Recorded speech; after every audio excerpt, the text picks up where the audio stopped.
Los Angeles में रहने के लिए एक कॉमन मैन को पर मंथ कितने एक्सपेंसेस आते हैं और यहाँ पे एक एवरेज इंजीनियर की सैलरी क्या है। क्या हाल है सोनियो, इस उम्मीद के साथ कि आप सब खैर खैरियत से होंगे। आज की वीडियो करते हैं शुरू। आज की वीडियो में हम बात करेंगे कि लॉस एंजलिस में रहने के लिए एक कॉमन मैन को पर मंथ कितने एक्सपेंसेस आते हैं और यहाँ पे एक एवरेज इंजीनियर की सैलरी क्या है और एक एवरेज वर्कर की पर मंथ क्या सैलरी है। तो जल्दी से इस चैनल को सब्सक्राइब कर लें, press the bell icon for more updates, notification on करना ना भूलेगा। अच्छा, तो यहाँ पे जो एवरेज पर्सन की पर मंथ सैलरी होती है, मैं बात कर रहा हूँ वर्कर की, वो होती है $3000 तक।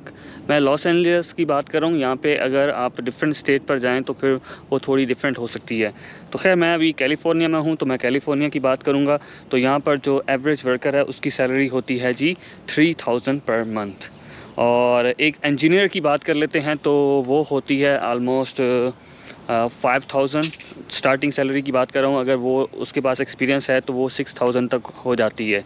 ठीक है, तो अब बात करते हैं जी यहाँ पे जो सबसे बड़ा मेजर एक्सपेंस आता है वो आता है यहाँ पे हाउस रेंट का। क्योंकि यहाँ पर जो लिविंग कॉस्ट में सबसे जो मेजर चीज़ है वो है यहाँ का हाउस रेंट। और यहाँ पर जो लॉस एंजलिस की बात करूँ तो यहाँ पे अगर आप डाउनटाउन में हाउस रेंट करना चाहते हैं, means I am not talking about a villa, okay, I am just saying about like apartment, जो कि 1 रूम अपार्टमेंट होगा, उसके साथ एक छोटा सा समझ लें डाइनिंग टेबल होगा और फिर किचन एंड बाथ हो जाएगा। सही है, तो उसका जो रेंट होता है डाउनटाउन में, बिल्कुल सेंटर की बात नहीं कर रहा, साइड थोड़ा सा 5 माइल्स के डिस्टेंस पर हो गया, तो वो आता है $2000 पर मंथ। और अगर आप थोड़ा सा और दूर चले जाएं तो फिर 10 to 15 माइल्स वो हो जाता है $1700 17 to $1800 पर मंथ।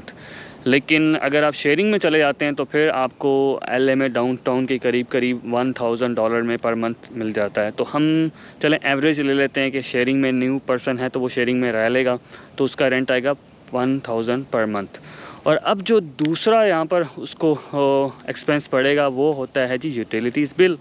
तो यूटिलिटीज़ बिल का जो यहाँ पर आता है $70 to $80। ओके, हम कहते हैं चलें थोड़ा सा हाथ तंग करके जो है ना वो गुजारा कर लेंगे, शेयरिंग में भी रह रहे हैं तो उसको काउंट कर लेते हैं, $70 तक आ जाता है। उसमें इलेक्ट्रिसिटी भी हो गई और गैस वगैरह अगर है तो वो उसका भी रेंट हो गया। तो ये तो हो गया भाई घर से रिलेटेड। अब हम बात कर लेते हैं जी यहाँ पर रहने के लिए आपको ट्रांसपोर्टेशन के लिए कार की तो ज़रूरत होगी, क्योंकि कार यहाँ पे जो है ना वो मेजर चीज़ है, वो यहाँ पर आलमोस्ट सबके पास होती है। तो अगर आप यहाँ पर न्यू आए हैं तो आपके पास डेफिनेटली कार नहीं होगी। और मैं चलें हम एक्सपेक्ट करते हैं कि स्टार्ट में सेविंग्स भी नहीं है तो आप इंस्टॉलमेंट पे कोई ले लेते हैं। सही है, तो अगर आप नॉर्मल सी कार कोई लेते हैं तो उसकी जो पर मंथ आपको पड़ेगा कॉस्ट आएगी वो आएगी $400 पर मंथ, जिसमें मैं इंक्लूड कर लेता हूँ भाई कार की रजिस्ट्रेशन फ़ीस, जो कि स्टार्ट में होती है एनुअली $200 पर मंथ। लेकिन हम ये सारा मिला के टोटल जो कर लेते हैं कि पर मंथ आपको आती है $400 पर मंथ। सही है, तो अब आपने कार बाय कर ली। सही है, अब कार के साथ साथ भाई यहाँ पे कार की इंश्योरेंस भी बाय करनी पड़ती है। सही है, तो इंश्योरेंस के लिए अगर मैं कहता हूँ कि आप बहुत अच्छी बाय कर रहे हैं तो आपको $150 पर मंथ जो आ जाएगी। ये मतलब एक एवरेज से थोड़ी सी बेटर हम कर लेते हैं, $150 पर मंथ आपने कार की इंश्योरेंस पे कर देनी है।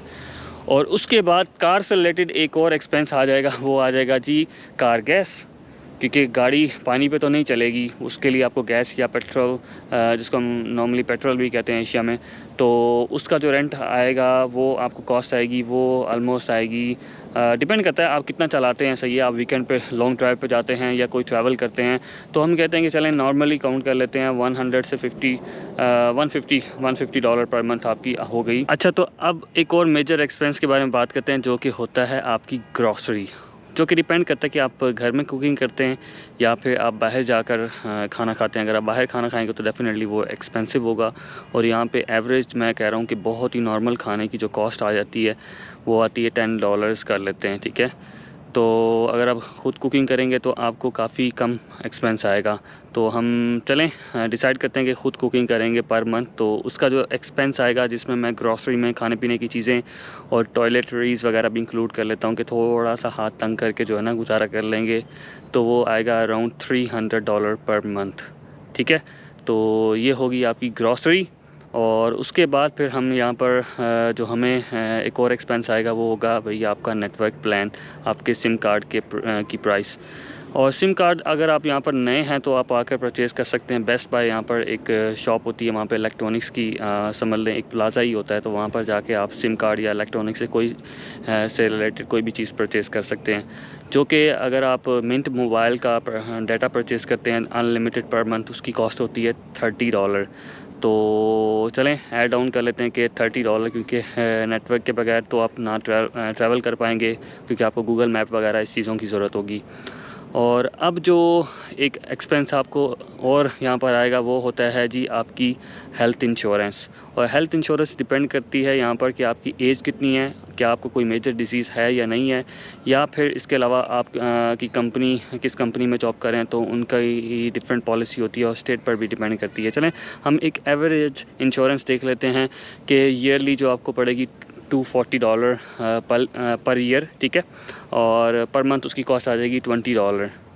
तो अब हम इन सब कॉस्ट को मिलाते हैं, सही है। ये सारे एक्सपेंस थे जो कि कॉमन मैन को यहाँ पर आएंगे ही आएंगे, और इनको ऐड करते हैं तो ये बन जाते हैं जी। तो ये वो एक्सपेंस हैं जो एक एवरेज इंसान को लॉस एंजल्स में रहने के लिए पे करने ही पड़ेंगे, क्योंकि LA is one of the expensive city of California.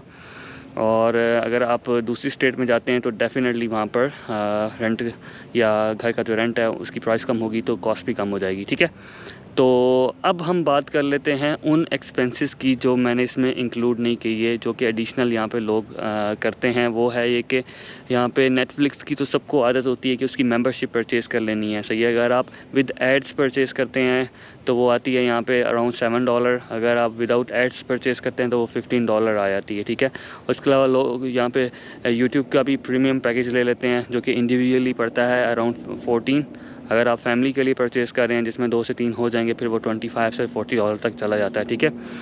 और इसके अलावा फिर लोगों को आदत होती है कि वो जो है वो सब्सक्रिप्शंस बहुत लेते हैं, सही है। मतलब डिफरेंट उन्होंने मार्ट्स की या रेस्टोरेंट्स की सब्सक्रिप्शन ले लेनी होती है। तो इसके अलावा पार्किंग के लिए भी सब्सक्रिप्शन ले लेते हैं, और इसके अलावा टोल टैक्स के लिए भी ले लेते हैं, सही है। तो ये वो चीज़ें हैं जो ऐड होती चली जाती हैं। तो ये वो एक्सपेंसेस हैं जिनको हम चाहें तो अवॉइड भी कर सकते हैं। अब मैं बात कर लेता हूँ कि अगर एक मैरिड कपल है, सही है, तो डेफ़िनेटली उसको रहने के लिए कॉस्ट जो है वो इंडिविजुअल से ज़्यादा आएगी। लेकिन हम कहते हैं कि वो शेयरिंग में तो नहीं रह सकता, तो उसको 1 रूम अपार्टमेंट यहाँ पे चाहिए होगा, तो उसका रेंट यहाँ पे LA में डाउनटाउन के करीब वो $2000 तक आएगा। ये तो उसको आना ही आना है। फिर उसका ग्रॉसरी का एक्सपेंस थोड़ा बढ़ जाएगा। इसके अलावा फिर उसको होम के लिए, घर के लिए इंटरनेट की भी ज़रूरत होगी, ठीक है। और इंटरनेट की जो यहाँ पे प्राइसेस हैं वो इंक्रीज़ होती चली जाती हैं। तो आजकल जो चल रही है वो है कि $80, अराउंड $80 पर मंथ, सही है।